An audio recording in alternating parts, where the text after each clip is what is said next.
So, listen, I'm excited about this show because the gentleman sitting next to me, I'm going to introduce you to him, has been around and has shared the stage with the biggest names in the personal development industry that we know of. So I'm really excited to take everyone behind that black curtain and share some of these stories. Some of it I can't tell. I know, but we'll go right between the lines there, and we'll maneuver. But I'm talking Tony Robbins, name a few others.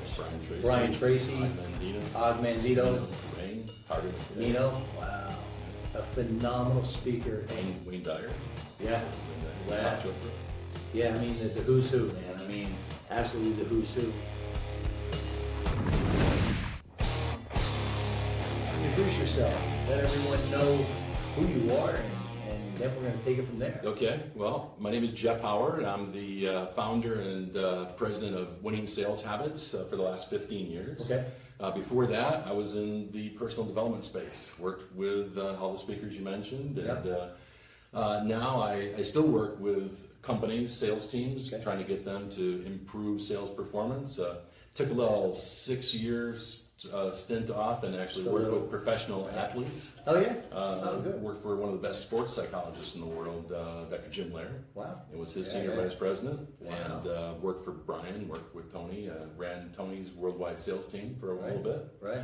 So yeah, and you're more back in the personal development world as for the most part as well. Yeah. I mean, sales / personal development. Absolutely. Because as you know better than anybody, sales are going nowhere without the mindset. Absolutely. I mean, it's just, and we'll get into that. Yeah, that's it's the epicenter, right? Absolutely. So let's start in the beginning, man. Where are you from? From Grand Rapids, Michigan. Okay. Spartan, go green. And some tough winners. Yeah, tough winners. Yeah, and I actually got into this industry for a lot of reasons why a lot of people get into sales. I got in by accident. Okay, right. I was an accidental salesperson. I actually went to college to become an Air Force pilot. All right. And then they gave me my commissioning physical, and my eyesight's not good enough to fly a plane. Really? And they said, well, you have to go to navigator training. So I went to navigator training. That's backseat guys. Okay. Found out that I also didn't qualify for navigator. And they said, well, what else you want to do? And I ended up getting out. From your eyesight? Yeah, from my eyesight. Wow. Pretty stringent, you know. Yeah. I guess that's a good thing that they have stringent standards, right? Yes. But needless to say, I trained for 4 years in college to become an Air Force officer, and all of a sudden that was kind of taken away. Okay. And so they let me go, and they gave us options at that point, reserves or not reserves or whatever else. I got out and found I had to get a job. And people said, hey, you're pretty good with people. Why don't you become a salesperson? And you're like, what? And I had no idea what in the world a salesperson did. And showed up my first day, and they gave me business cards, and they gave me a product list, and they said, go out there, young man, and sell. And I found out within a few weeks that I really sucked at it. You know, it wasn't a natural? No, I didn't work very well. And one day I walked into this insurance agency where I was trying to sell. And this guy sat down, his name was Bob, and Bob sat down with me and he listens to my whole pitch and he goes, you know what? He said, I'll tell you what. He says, I want you to go back home. I want you to listen to these Zig Ziglar tapes and these Brian Tracy tapes. And he goes, and when you're done with them and you actually know how to sell, come back and you can sell me again. Wow. He goes, until then, I don't want you showing up here again because you're a nice kid, but you're terrible at sales. Wow. And I went back and I popped in the tapes. Tapes, those are the little things. Right. If you know what those are, right? Exactly. Yeah. Exactly. So I popped the tapes in the car and I listened to Brian Tracy, Psychology of Selling. Okay. And Psychology of Selling, all of a sudden I realized there's a lot more to this than what I thought. I thought it was just going around saying, hi, here's what we have to offer, and that's it. Wow. And really what it was about a science. There's a lot of psychology involved with it. 100%. And so I started really getting more into, why do people buy, what makes them tick, and I just started delving into it. I had an opportunity with this gentleman to go to Chicago to see Brian Tracy. And how I got into the industry is about 2 months later, he says, I want to bring Brian to Grand Rapids, Michigan, but I need a salesperson. You want to be my salesperson? And so I quit my job and went to work for him, selling seminars for Brian Tracy. We sold it out. And then I said, now what do I do? And he said, well, let's go to more cities. And so let's go back a little bit, though. Right. When you first they threw you out there, right? Yeah. That same thing with me. Yeah. I was doing 40 to 50 cold calls a day, and he gave me cards and said, go to it. For what you know now, when you look back, what do you think, why don't you think you were a natural right out of the gates? Which I don't think many people really are. Yeah. But if you could break I that mean, down. I was still living. I mean, I could eat. No, right. But I was middle of the pack in my company, and I think what the biggest difference is I didn't realize that there was a process to people buying, and I think all of us buy, and we buy a little differently. So I always tell my clients that if I could follow you to a car dealership and watch you buy a car, I could sell you anything. We got you. Right? Because everything you Everything buy. Well, because we all make decisions a certain way. Certain things are important to me, and certain things are important to you. I remember at one time, my business partner at the time, unfortunately, he's passed away now. We both had the same exact car, but we didn't buy for the same exact reasons. And if you didn't know that, you'd sit there and say, "Oh, or the demographics and the psychographics would say, oh, you drive that car, that means you're this, this, and this, right?" The stats tell you. Right? But we were totally different so one day, just to give you an example, one day I'm sitting there and he says, well, I got to get my oil changed. He goes, can you pick me up? And then we'll go have lunch. And I said, great. So I go over to the dealership and I'm waiting for him and he's not there. So I call him on the phone and I said, where are you at? And he says, well, I'm at the Jiffy Lube down the street from my house. I go, why at the Jiffy Lube? They give us these cars have, 3 years maintenance, everything else. And he goes, really? I said, you didn't know that? It's a huge thing. Well, I mean, that's one of the reasons I bought it. Big selling point. And he goes, no, I had no idea. I just go down the street because it's convenient. I had no idea they give you free oil changes. That's kind of cool. And I said, why did you buy the car? And he starts talking to me about it and why he bought the car, right? My joke is that you really, if whatever car was on the little spinny thing in the front of the dealership, he would have bought. He was just that was because it. it was about the new. It was about that's why that was important to him. That was his drive. I could tell you exactly what that car was going to cost. I could tell you how much my tax write-off was going to be to have it as a company car. I could tell you all those things because that's the way I buy. Same car. I promise you this, right? Here's what I do know from that is the salesman will want to clone him and throw you out. True. Right? I mean, right? No matter if you buy analytically or you don't buy analytically, I can tell you this, Dave, is that salespeople are still the easiest sales that are out there. Right. We still are. Yeah. And why is that? First of all, I think we appreciate the person who's actually selling to us. Right. Because we've been in those shoes. We understand. Not that I don't give a little hard time to salespeople. No, but there's a respect. But I definitely understand. Respect. Yeah. And I think also we like to buy stuff. I mean, everyone likes to buy stuff, but salespeople really like to buy stuff. Right. I mean, we enjoy the process of buying. And I also think too, if you've done it for a living and you've been successful at it, and when you do stumble onto that good salesperson that really knows the connection, it's like a respect thing.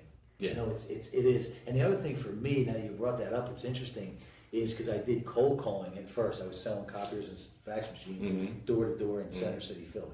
Right, started at the top floor, worked my way down.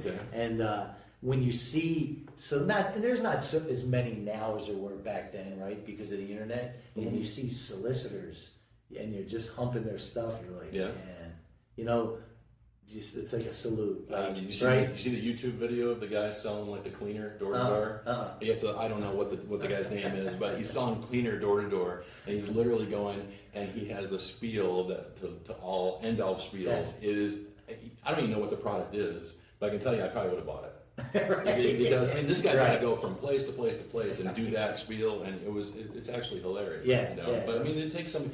Imagine if that was his 15th of the day that he had to do that. Yeah. And he's still got to be just as energetic. He's got to have just as. They don't care. I mean, they don't know. Yep. Right. And that's what. My guy just threw the cards at me, and we're doing 40 to 50, and I had to bring the cards back, show them that we went, and then follow up with the phone call. Exactly. Yeah. No. It was, So now you're a sales guy for Brian Tracy. Yep. Right? Yeah, I was. So what's that like, man? I will tell you that I was in my 20s at the time, and they have no mercy on you when you come in. I don't care if it's Tony Robbins or whatever. These guys that work for Tony Robbins that go out there, there's not a sales manager in the world that doesn't want to trip you up. that doesn't want to basically show that it's their sales team, not yours. They're the alpha. And so you run a lot of that. And when I used to train salespeople for Tony Robbins, I mean, that was a big thing. They come in, and there's a lot of variables that go into that because they expect you. You said it doesn't matter. It doesn't matter what happened the last 14 phone calls. Right. It doesn't matter what happened the last 14 sales calls, right? They don't care about yesterday. They don't care, right? Yeah. And I can tell you, when you work for one of these guys, Brian Tracy, or these guys that go out there and sell those people, they expect you to be Tony Robbins. They expect you to be unflappable, and they will try to flap you. They'll try to get you to do something or get into a situation. They'll give you objections that maybe they wouldn't normally give because they want to see how you handle it. Yeah. And I used to tell salespeople that if you go out there, the number one reason they're going to buy is because of how you do your presentation. Okay. The second reason is because of the person you're selling, whether it be Brian or whether it be Tony. Right. Because they want to see. I always tell you want that sales manager to look at you and say, do I want all my salespeople to behave like that guy or that gal? Right. And as soon as they look at you and they go, God, I wish all my salespeople would do that. I used to tell people a lot of times you make the sale before you even go in because one of the things about this business is that you have to be relentless. You're trying to reach sales managers. Sales managers are notoriously hard to get to. Yeah. And so some of the times you have to follow up, 15, 20 times in order to get this guy on the phone, this gal on the phone. And they say, oh my gosh, will you stop calling me? And they say, well, wouldn't it be great if every one of your salespeople had the tenacity that we do? Love that. And a lot of times they sit there and go, okay, yeah, you can come in and you can talk to our guys. Yeah, because now you're hitting a point, like you're hitting where it really feels, you're hitting that soft spot. Yeah. Because they're trying to build that team. Yeah. And they're pulling their hair out going, why don't you just follow up? Why don't you? Yeah. Exactly. So that's a great entry, man. I like that. And it really means something. So how long did you work for Brian?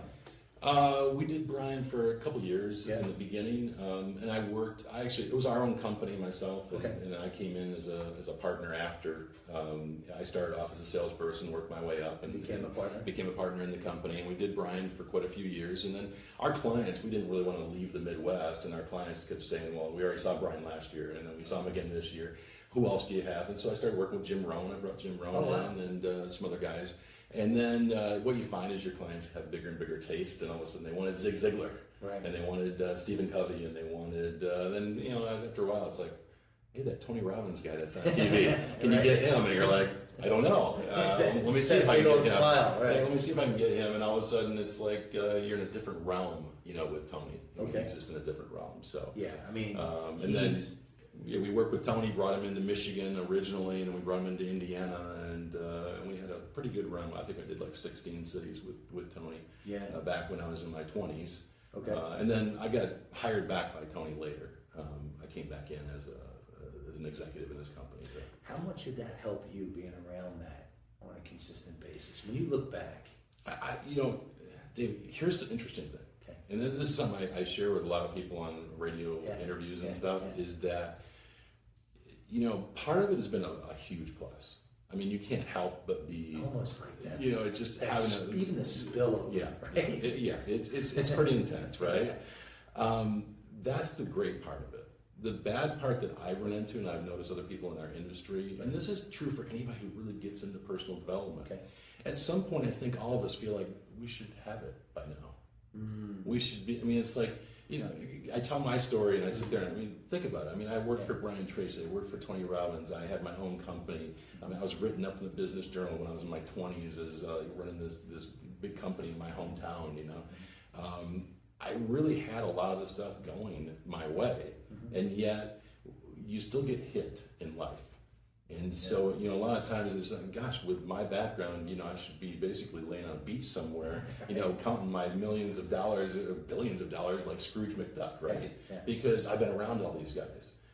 But I think that's the negative side, is that we don't realize that it's just all a process.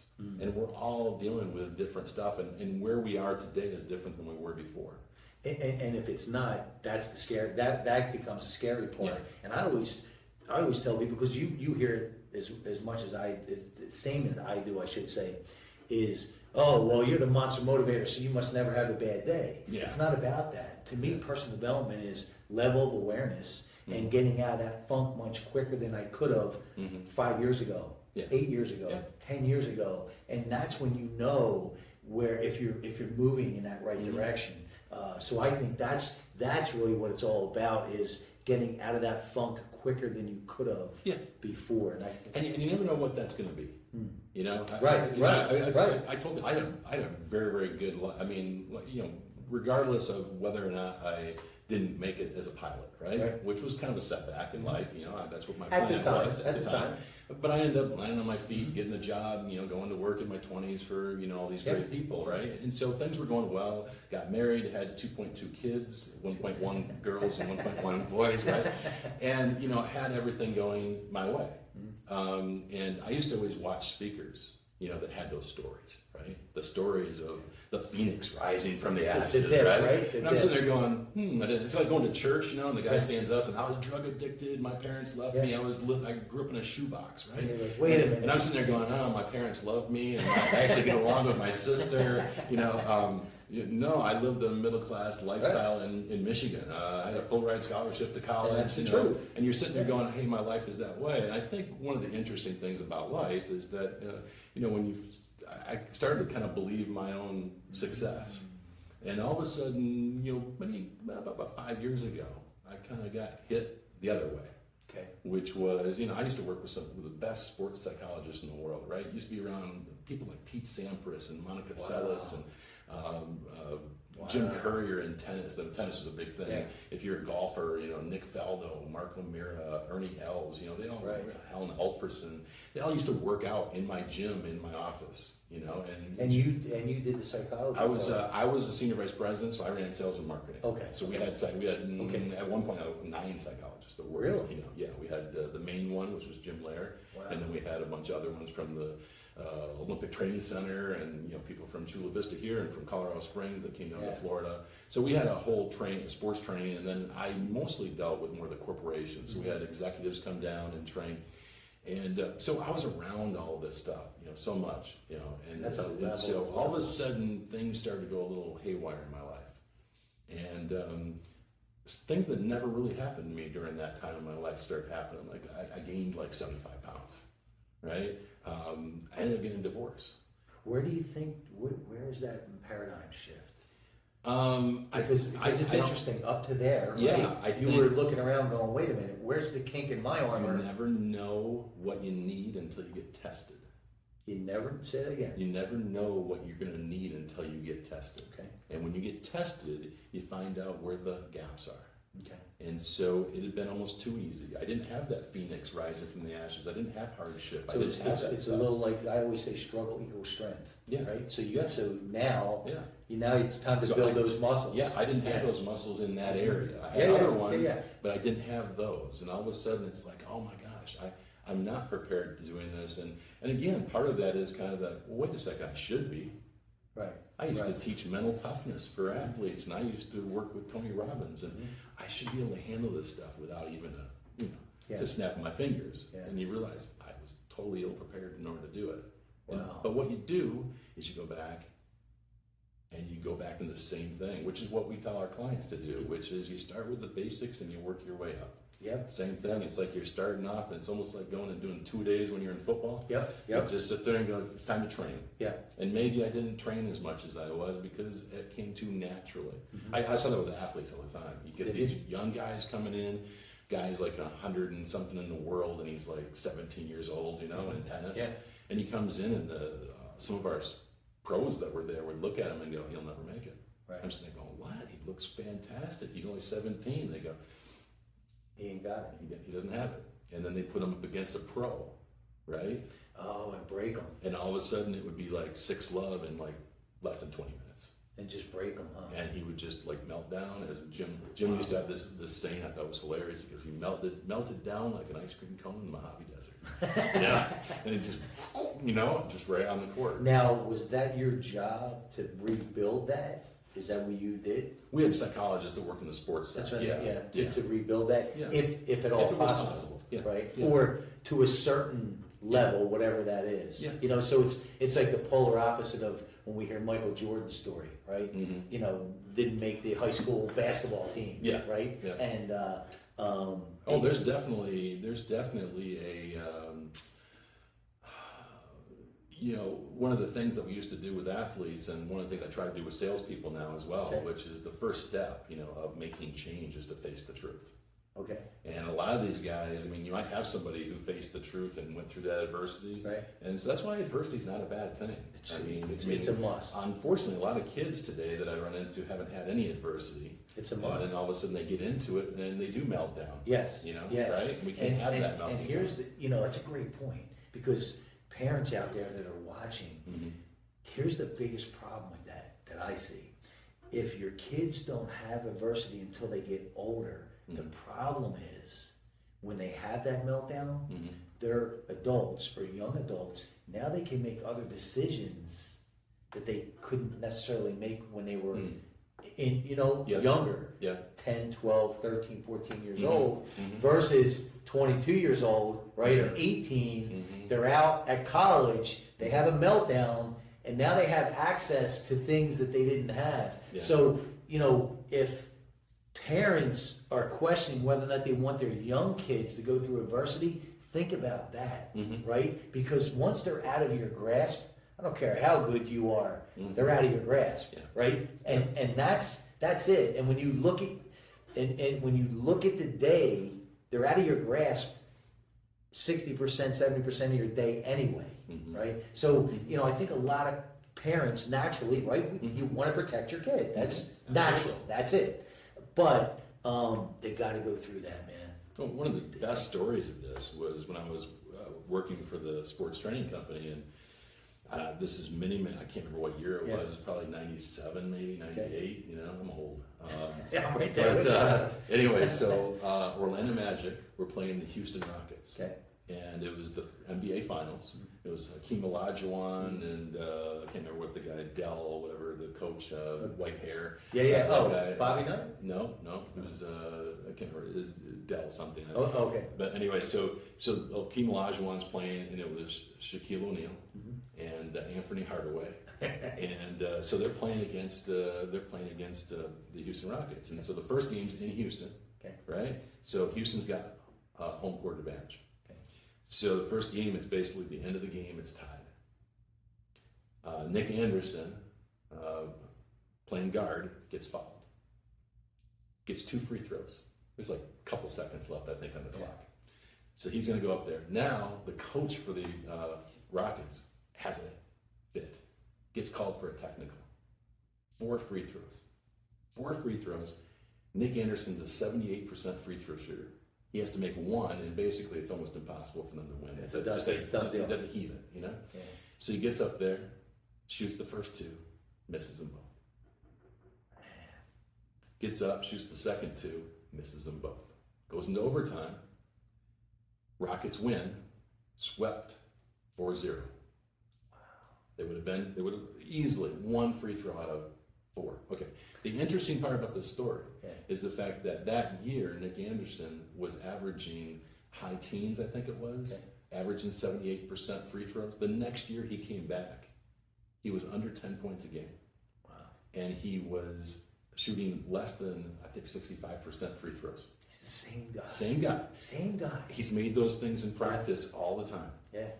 But because of that adversity, now all of a sudden he's thinking about it. It was probably just natural for him before. Yep. And he ended up coming in to work with us. Chuck Daley was the coach at the time. Okay. And Chuck Daley came in, and this is the point of my story is this. So I come in one day, and there's all these people. We have a very small, this was not an office building, it was a training center. Right. And so we basically, I think I had like maybe 4 chairs in the front office with the receptionist, and that's it. Yeah. That was all there was. And all 4 chairs are filled, and there's people spilling out into the parking lot, and I'm like, who are all these people? And they were all there with Nick. Wow. It was basically his whole entourage. Really? He had all sorts of. He had cousins. He had friends, and he brought them all in with him. And one of the things that Dr. Lara said, he goes, the first thing I want you to do is I want you to basically next time you come here, come by yourself.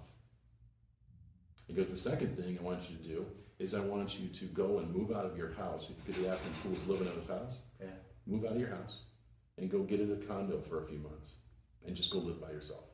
Wow. Because what Dr. Laird figured out was that some of these athletes, They surround themselves with people that just tell them how great they are. The yes people, yeah. And the you're entertainers. the best. And most of them were telling him, oh, Chuck Daley's got it out for you. Yep.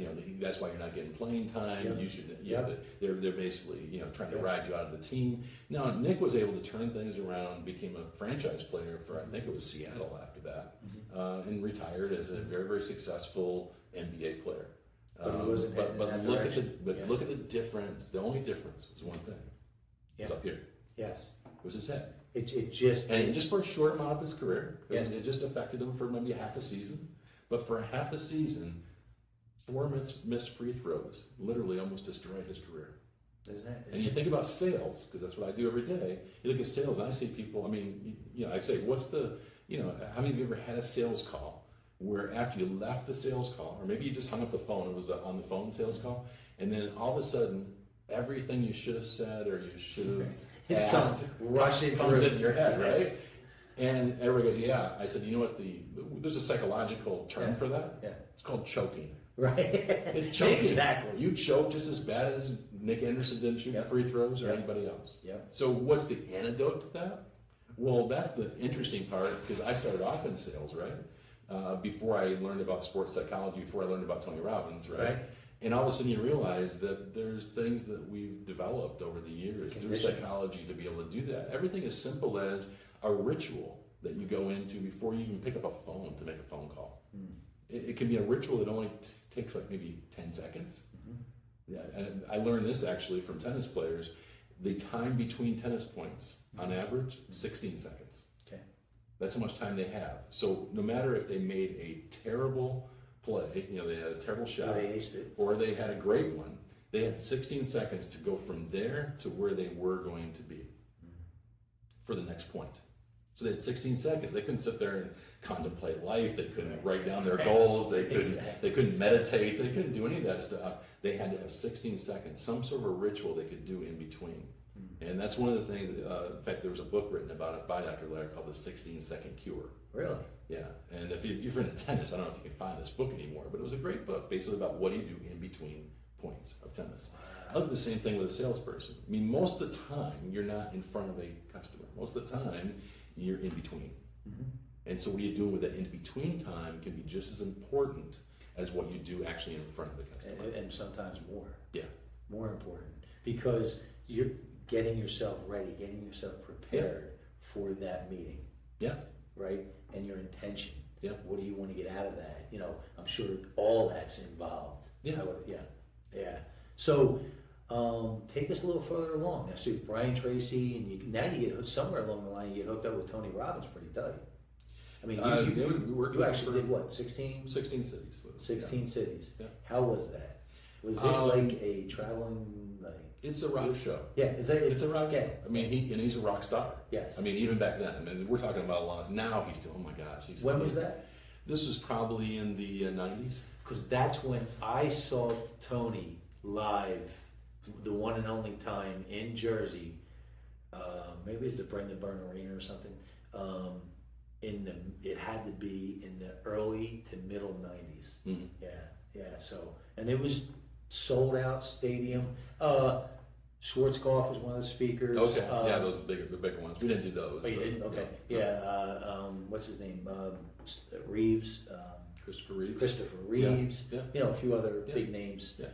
But yeah, it is like a rock show, man. So you did some of the smaller shows? Smaller ones, and then his Fire Walk program that he does, a 4-day one, Yeah. So how was it? Like I said, it's you learn a lot from someone like that. Mm-hmm. He's definitely a master at his craft. If you've had a chance, have you seen the Netflix show on him? A documentary on his date with Destiny. Mm-hmm. If you watch that show on Netflix, you'll realize what a special talent that guy has. There's things he can pick up on that average people can't. Even if you've been trained in the exact same thing as he has, he has something. He's got that special something. Besides being a brilliant marketer, right? Obviously, he's a great marketer. But you're right. But he's got a special skill of being able to understand people's psychology that doesn't exist across the board. 100%. When you really dive into Tony's content, and I do with YouTube, I'm on the road all the time, so I'm constantly listening. Mm-hmm. He is where he's at because of who he is, and that's that. And that, I don't even know another way to put that. Yeah. Really, you're right. I mean, he's so passionate, yeah, and driven, yeah. and his I think his wife was saying, his wife now was saying, like, you guys don't understand. You have to understand what he does to prepare for things, mm-hmm. for things, mm-hmm. like what he yeah. like what he does to prepare, yeah. like 15, 16, 17 hours of studying mm-hmm. just for whatever that is, the event, an interview, or whatever that is. Yeah. Like, he's the Michael Jordan of personal development. Yeah. He's in there doing 3,000 free, half-court shots, right? Mm-hmm. One after the other, Mm-hmm. and that, she said, he is just relentless, yeah. relentless. And I think what I see, not as much now, because I think there's a big game change in the keynote world and the speaking world. I'd love to hear your take on this. And I think one of the biggest game changers is Gary Vee. Changing the corporate world. Like, in other words, going on stage with sneakers, jeans, and hoodie. Mm-hmm. And getting $100,000 a talk. Mm-hmm. To me, he's a game changer. Mm-hmm. But where he's a real game changer to me is he's so improv. He's so just right there and loves the Q&A. Mm-hmm. And I think that's so refreshing. Mm-hmm. Versus back in the day, man. Mm-hmm. I know Bob Proctor told me that he literally knew when he would lean on the podium. I mean, knew. And I think Tony does too. No, because that was the time. Yeah. That's what you were taught. That's what you did. But there's also positives to that. Yeah. I remember a story that Bob said he was doing. I think it was at school. He was speaking at a school, mm-hmm. and all the electric went out, and mm-hmm. the fire alarm went off, and mm-hmm. they're all outside. Mm-hmm. And he says he's 3/4 of the way through, but because he knew when he was going to lean, when he was going to do this, when he was going to do that, he just got back up on stage mm-hmm. and went. Mm-hmm. He didn't miss a beat. So I can see the benefits to it. But do you see that? Like, you're I pretty do. involved. And again, you look at uniqueness, gifts that people have. I mean, Tony's got a gift. I think Gary Vee's got a gift too. Oh, 100%. Because and part of it is just the certainty. I was just talking to the guy you just interviewed, Brad. We were talking about Grant Cardone. Yeah. Grant Cardone. I mean, you can't listen to Grant Cardone and not believe in yourself more. Right. Why? Because Grant believes in himself so much. You got to figure, if I only have 1/10 of what he's got, I got to be a lot better than I am right now. You're right. Yeah. You're right. And for me, it's with Grant. It's the action. Bang, bang, let's do it. And same with Gary. Mm-hmm. Just do it. The thing I love about Gary, by the way, is that he's done it. He's what? He's done it. He's out there. Yes. He's built a company. Yes. He's built two companies that Yes. are one's Wine TV was like $60 million. I Yeah. think over $100 million for VaynerMedia.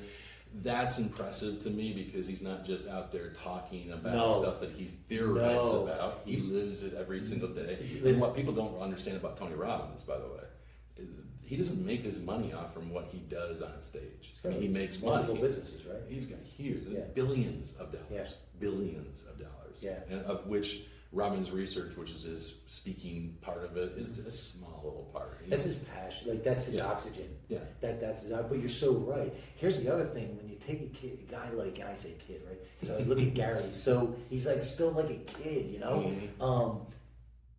Decides to go in to the marketing world in Manhattan Mm-hmm. and say, I'm taking over, and have the balls to say that and do it. Mm-hmm. And just do it. Yeah. And where he's at today, and now he has an offshoot, right? I don't know if you know this, but now he has an offshoot company, two companies. One is sports agency. Yep. Right? Yeah. And then the other now is personal branding. And he's so interesting, such an interesting guy. He says, we're not going to roll out the personal branding until I know it can be done exactly the way I say it can be done through me. I'm the guinea pig. Yeah. So you're right. I think that's a refreshing, it's a huge thing. I mean, bottom line, the speaking business, I used to say, because I used to hire a lot of speakers. Right. There's no speech worth more than $5,000. Come on. I mean, let's just be honest. Let's Let's be honest about it, right? Right. I mean, because even if you have a great speech, right, it's been recorded. Yeah. So all you have to do is go get the recording of it, put it on YouTube, and listen to it. So there is no speech worth $5,000. So what is it you're really buying? You're buying two different things. Number one, either you're trying to bring people to that event, right? Yeah. And so if you're a large corporation and you have people that you need to have come into Chicago, LA, Las Vegas, or whatever, and you bring in one of these big speakers and they show up because of going to see it, they did their job because of their celebrity, because of the books they've written, or whatever else, right? The second thing is that can they, in a live setting, reach people to get them to take action? And that's, I think, what you're talking about, whether it be a Tony Robbins or it be a Gary Vee, they have that ability. You know, I mean, and I tell my audiences all the time, listen, if 3 months from now you have not changed a damn thing after I leave, then that was a total waste of time for both of us. I mean, 100%. Yeah. That's the real. Yeah. Yeah. But at the end of the day, you know, like Gary, everyone says that's keeping it real is, you know, I love what he says. He says, stop watching me, start doing. He says all the time, stop watching me, start doing. But he's he's a game changer to me, man. And especially now that we have the ability to really get behind the scenes. But you got some real cool stuff coming up now. I mean, you've great stuff coming up. I mean, you got some really cool stuff coming up now. Yeah. And you're, I know when we met at the event downtown, you were telling me you know, 6-7 years ago you had that dip, built, you know, getting back out of that dip, and you just kind of reevaluate it and talk about that a little bit. I think a lot of because we've all been there. Yeah, right? We had the dip. Unfortunately, as part of that, they say the most stressful things that happen, move across the country, death in the family, health issues, or whatever. I had a lot of those things happen. Yeah, financial issues. I would add one: raise a teenage daughter by yourself. That's a good one. Yeah, exactly. That's a good one. God bless you, man. Right? So with all that stuff happening, but the death that came was Peter McLaughlin, who actually co-wrote the book Mentally Tough, which is a great book in the 1980s. He and Dr. Lair actually coined the term mental toughness in sports. Really? So Peter was an older gentleman, but he passed away unexpectedly. Okay. And so I kind of sat back and said, okay, where do I want to go from here? What's this about? What are we trying to do? And so I think a lot of times it's good to kind of, Brian Tracy used to call it zero-based thinking. Okay. You basically say, okay, if I had to start all over right now, what would I do differently? Would I still be doing what I'm doing? Would I still be believing the same things that I believe? It's a great perception. Would I be doing that? It puts you in that. And I sat back and I looked at this whole idea of coaching, because coaching's become a very muddled thing. Anybody can be a coach. Anybody can be, and I'll tell you, it doesn't matter if a coach is certified or not, because I've met a lot of certified coaches. I was just going to say, what does that even mean? Coach anything. That means they went to a class and they could fill out a form of how to coach, right? So coaching is one of those buzzwords that kind of like took on, and I kept hearing over and over again the same phrase, which was, everybody has a coach. Even great performers have a coach, right? So everyone needs their own coach. And I started really thinking about myself, and as I was coaching salespeople, what was really coaching, what wasn't coaching, and then is that statement even true? Does every great performer have a coach? And this is what I came out, what came to me is that, yeah, it's true, but only part way. Because if you look at elite performers, the best, I mean, I'm talking about the absolute best in business, the best in, and I had the opportunity not only to work with athletes, but we worked with the FBI hostage rescue team. Okay. We worked with physicians and ERs. We worked with the Blue Angels. Yeah. The top Cirque du Soleil, right? Yeah. The people who were the best at what they do, right? And you looked at what they did for coaching. They didn't have a coach. They had a whole team of coaches. So if Pete Sampras was getting ready to go play Wimbledon, and he came into our facility, he didn't ask the nutritionist how to do his backhand. Yeah. And he didn't ask the exercise physiologist psychological questions about why he couldn't get over that last bad play. Yeah. Right? He had a whole team around him. So what I've tried to do over the last year and a half or so is sit there and say, if I'm going to make Dave, right, into the best salesperson ever, who would I hire as your coaches? What do I need? And I basically broke up the sales process. It takes a lot to be a great salesperson. Right. And all of us have differing variables of each one, right? Yeah. And so everything from your mental and physical energy that you have, right? because that's a huge one. Absolutely. All the way to the process parts of it, on getting referrals, all the way back down to the prospecting. Everything. You got the mindset, the inside game of things. You Yes. got time management. You got negotiating. You got language skills. You've got all these different things. And I basically said, who are the best? Who are the best? I've been in this industry for 20 years. Who are the best? So, if you wanted to be a great negotiator, I could teach negotiation, and I do a pretty good job. I mean, it's better than average, right? Okay. I've been around this business for a long time, and I've learned a lot of stuff. So I could teach you what I know about negotiating, and that would be good. But when I went out, as I said, who's the best negotiator I've ever ran into? And that was Chris Voss, who is the lead negotiator for the FBI for 24 years. This guy basically has to understand kidnappers and so I called up Chris and said, hey, would you want to be part of Daley Sales Coach? Would you like to work with our clients on that? And then I said, well, energy is a huge thing, right? And my business partner wrote a book called Catch Fire, which was all about energy, but that was his thing. I said, well, who am I following right now? And there's a guy that, Sean Stevenson, who wrote Sleep Smarter, that I picked up for my son when he was at college. He was having trouble sleeping. Yeah. And he has his own podcast called The Model Health Show. Okay. One of the best, downloaded 15 million times, I think, now. And so called up Sean, said, hey, Sean, what about joining? So what I've tried to do is sit there and say, let's put together a team of people that can literally take every aspect of sales and make you an expert in those areas. And so over the course of a year, you can have access to these guys, plus get live coaching and do it all online. That's where I'm partnering with Lightspeed BT. In order to do that, and put that online. And then you're actually having live events. Doing live events as well. Live events, right? Live events. The next one's going to be up in LA. Okay. And the LA program is going to feature a lot of the people we talked about. Sean's going to be there. I'm going to be there. We're going to have Mike O'Neill, who's the LinkedIn rock star, who's a specialist in social media and social selling. We've got Chris Voss is going to be there. If Chris isn't there, we have a scheduling issue. It'll be Robert Cialdini, who's also on our staff, who wrote the book Influence, which was the book that I used for my persuasion class in college. Really? Influence for Science and Practice. I think it's sold, I don't know, how many millions of copies all over the world. But he wrote a new book called Persuasion, which it was studying what happens before you try to sell somebody something and how that affects whether or not they buy or not. Wow. And so it's basically persuasion, he calls it, but it's the things that set up the sale. And really fast. And it's all science-based because he's a scientist at Arizona State University. It's all based upon his study that he's done on what actually makes people buy. And he'll be a speaker? He'll be a speaker. And then we finish off the day. Because I know who it is. I can't get Tony to come in. Well, I can't afford Tony to come in, right? But there's a gentleman that a lot of people have seen on YouTube.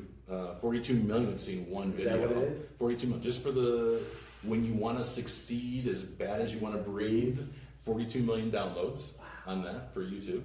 That's Eric Thomas, E.T. the hip hop preacher. So I tell people what we're going to do is I'm going to start off the day and because the name of my company is Winning Sales Habits. Okay. It doesn't matter if you don't make these things into habits. If you take 15 things out of a day and you make none of them into habits, I will beat you if I just have one thing that I do.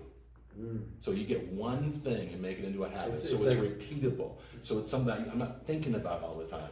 So we all have. Bruce Lee said, right? Yeah. I'd rather focus on that one move. Yep. And so what we do is I teach a process that I learned in sports training, and also learned working with Tony, and looked at how do you actually create habits. How do you what actually goes into creating a habit? And we use this as a framework through the entire day. And then I bring in the experts that will teach you, like Chris will teach you on negotiating and give you the habits of negotiating and the skills of negotiating. You can have Sean come in and teach you things.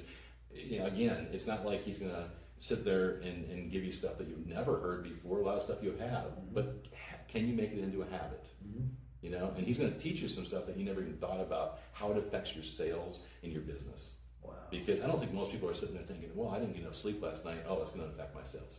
It will. No, absolutely. Definitely will. And we kind of take that away and say those are soft skills. No, they're not. They're just as important to your success in business as whether or not you know the triple tie down reverse half Nelson closing technique. Right? Yeah, exactly. Yeah. Which actually isn't a technique, but made it up. Right? So At the end of the day, you got to take action. You got to get out there and do something. There is no speaker on the planet today that I know of that can get people to get ready to go and go to battle. Like you said, their hair's gonna be on fire. Right? Is Eric Thomas. Yeah. And Eric, the E.T., the hip hop preacher, yeah. He's going to go out there and he's going to finish the day off. It's a phenomenal program. We're going to have Anaheim will be our next one in December. Okay. And then we're going to be in Chicago. Okay. And then we're going to be in either New York or back to San Francisco. I haven't decided yet on the third one. Okay. But we're definitely going to be in Chicago this spring. Wow. And so a fantastic program. We've got, hey, I expect you to see you in the front row, right? Love it, sitting man. there and love it. watching these guys and just a phenomenal program. So that's December 7th. Okay, so when we jump off, you're going to be able to jump back on, reconnect with everyone, post all your links. Yeah, absolutely. So you don't have to worry about writing them down. Yeah, absolutely. So is there anything that I didn't touch on that you want to share?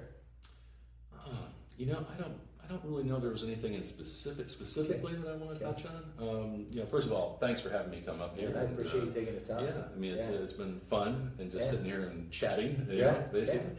But I think the biggest thing is that what I find is I think as business people, as salespeople, I think we're too hard on ourselves. Step back, look at growth, look at where have I gone from and where have I gone to. Instead of trying to look for that goal that you have in front of you, that you want that goal to be out there. Remember that State Farm commercial or whatever it is. The guy's got the dollar bill and the girl can't get to it. You want that to be out there to pull you, but don't forget the process, perspective of how far you've gone. Right. And this became a really big thing for me just in the last year because I set a goal that I was going to get rid of the weight. I set a goal for where I wanted my weight to be, and I met that goal. And so I ended up losing over 75 pounds in the process of doing it. But I still wasn't to a point where I felt like I was at the level I wanted to be at. And so I immediately jumped back in and wanted to go to the next level, and get into the fitness side of it, not just the weight loss, but the fitness side of things. And all of a sudden I just stalled. It just stalled. Why? And I think the reason I stalled was that I didn't take the time to step back and actually celebrate the fact of what I already accomplished. Okay. And I think every single day, it's like when you have kids, right? Yeah. And you sit there and other people see your kids and they haven't seen you in a while. My kids are grown now, but they're not grown anymore. Right. But it used to be they go, oh my gosh, I can't believe how much they've grown, right?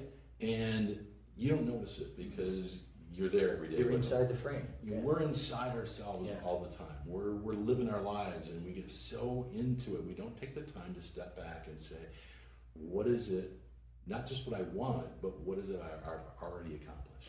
I love that, man, because it is so easy to get to in our lifestyle to not even go there and enjoy the moment. And here's another thing we can add into that, and I love your feedback on this, is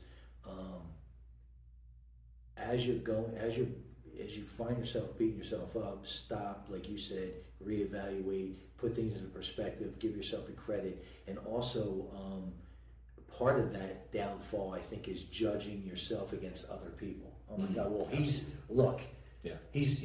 3 years younger than me, and look where he's, So I think a big part of that, if you could kind of jump on that, I mean, how important is that? Yeah, absolutely. I mean, that is a notoriously bad thing that a lot of us do. It is. You look at it, and and I've gone through it before too. Yeah. I remember going and doing a speech, and there was 8 speakers on the docket, right? And they did all the evaluations, and I got the evaluations back, and I felt great because I was voted the highest in content and the highest rated speaker. Okay. And then all of a sudden it dawned on me, there was not one person of the 7 that got paid less than me. Wow. They were all getting paid more than me. And I almost got depressed. Yeah. And I was riding the plane back home, sitting there going, why would I be depressed? Why would I be depressed? Well, I was depressed because I was comparing myself about what they already achieved. I was sitting there going, I'm as good as them. Remember, look at those things.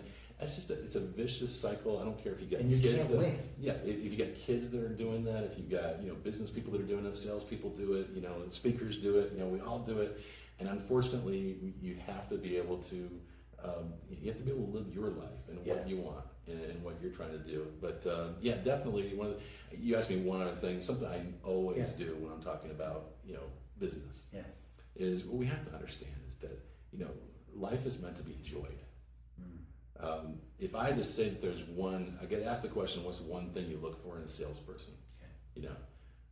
And the answer has always been curiosity.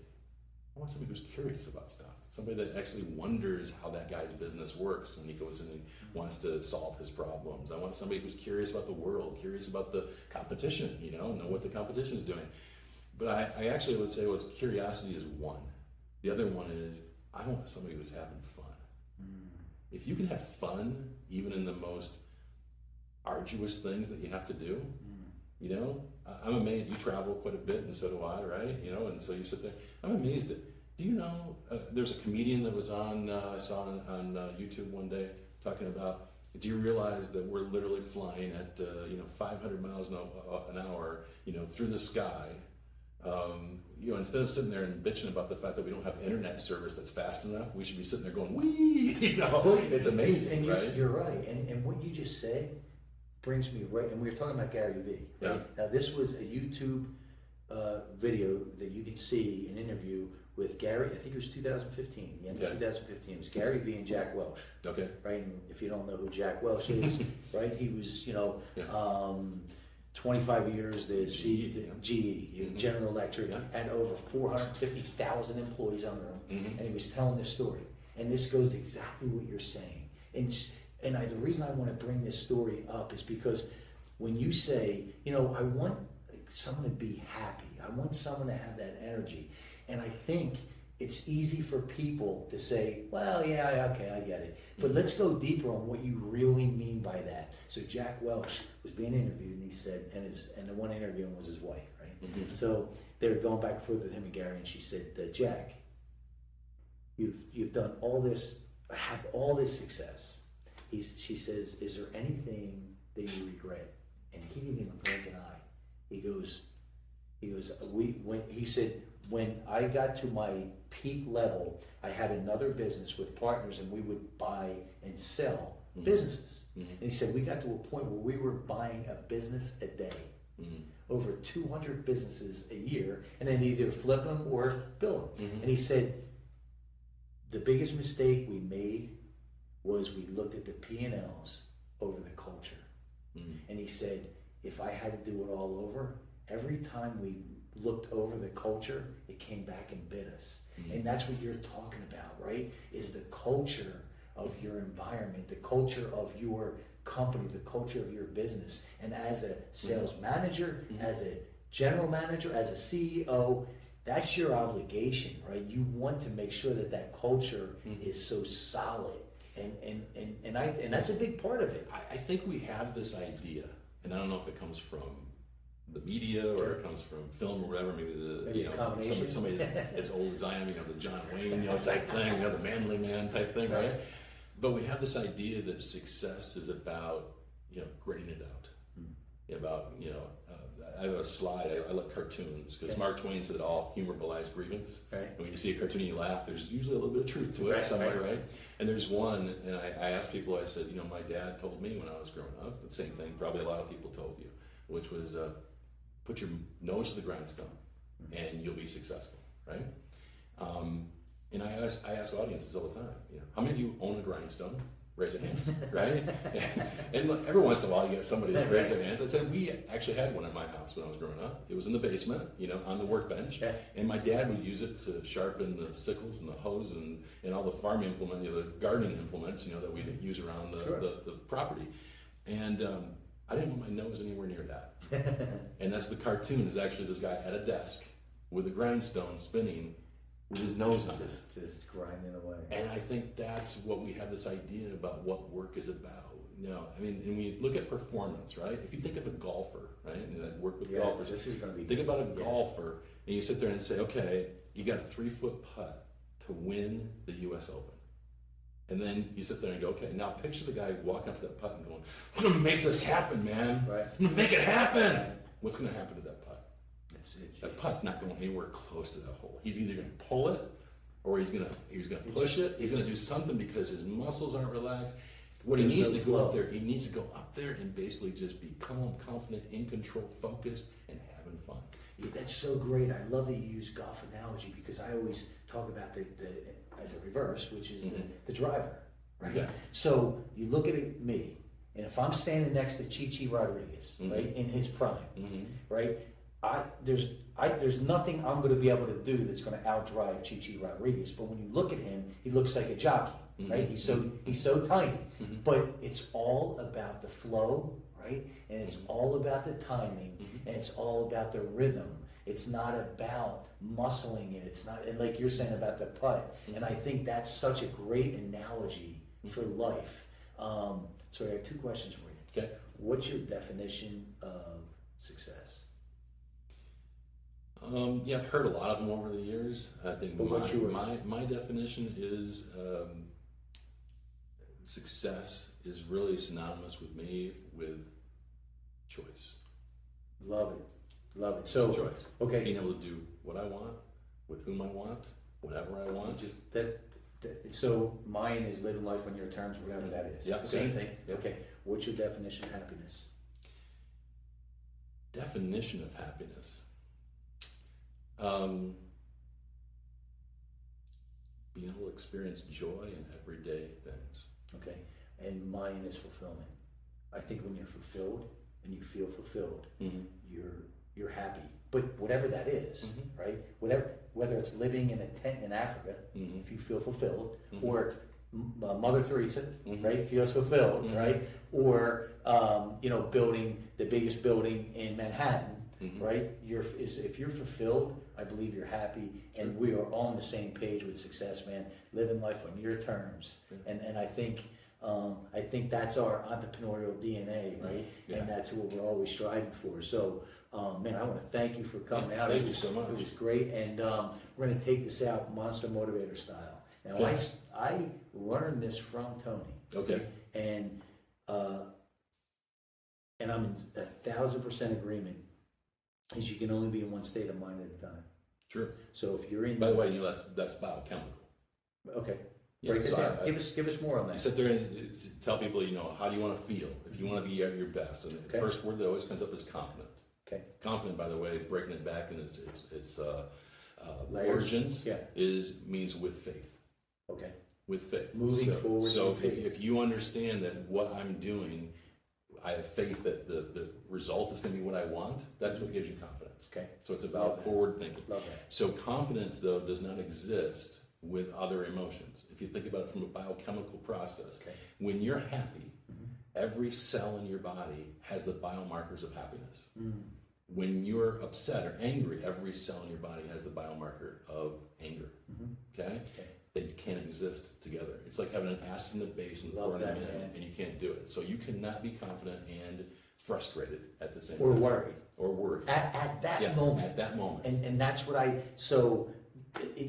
glad you broke that down, because now you're giving even more content that I can now reshare. Love that. So I always say, as you said, and I learned this from Tony, to be honest with you, is so if you're in that victim state, there's no room for gratitude at that moment. There's no room. You fill that void with that feeling at the time.